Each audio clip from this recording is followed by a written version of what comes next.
Breaking news చూస్తున్నాం. Group 1 పై TGPSC appeal కు వెళ్లింది. హైకోర్టు సింగిల్ బెంచ్ తీర్పును టీజీపీఎస్సీ డివిజన్ బెంచ్ అపీల్ చేసింది. ఇదే అంశంపై మరింత సమాచారం మా క్రైమ్ కరెస్పాండెంట్ ప్రవీణ్ అందిస్తారు. ప్రవీణ్,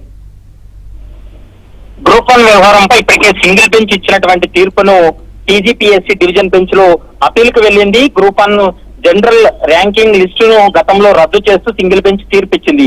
ఈ నెల 9న సింగిల్ బెంచ్ నామవరపు రాజేశ్వరరావు ఈ యొక్క తీర్పును ఇవ్వడంతో రీవాల్యుయేషన్ లేదా రీ ఎగ్జామినేషన్ నిర్వహించాలని సెప్టెంబర్ 9న తీర్పు ఇవ్వడం జరిగింది. దీంతో మెయిన్స్ ఎవరైతే మెయిన్స్ రాసినటువంటి అభ్యర్థులు ఎవరైతే ఉన్నారో వారి యొక్క పేపర్లు మరోసారి రీవాల్యుయేషన్ చేయాలనేటువంటి అంశాన్ని ఆ తీర్పు కాపీలో కూడా పొందుపరిచారు. ఒకవేళ ఆ రీవాల్యుయేషన్ సాధ్యం కాని పక్షంలో వెంటనే ఎగ్జామ్ నిర్వహించాలి, మరోసారి మెయిన్స్ ని ఎగ్జామ్ నిర్వహించాలనేటువంటి అంశాన్ని కూడా ఆ తీర్పు కాపీలో కూడా స్పష్టంగా పేర్కోవడం జరిగింది. దీంతో ర్యాంకింగ్ వచ్చినటువంటి అభ్యర్థులు అయితే మాత్రం ఆవేదన చెందుతున్నారు.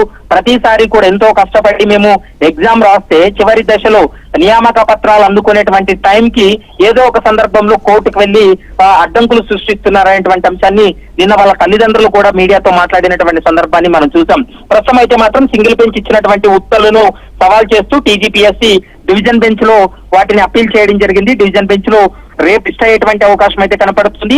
ఇటు టీజీపీఎస్సీ కూడా తమ యొక్క వాదనలు కూడా వినిపించేటువంటి అవకాశం ఉంటుంది.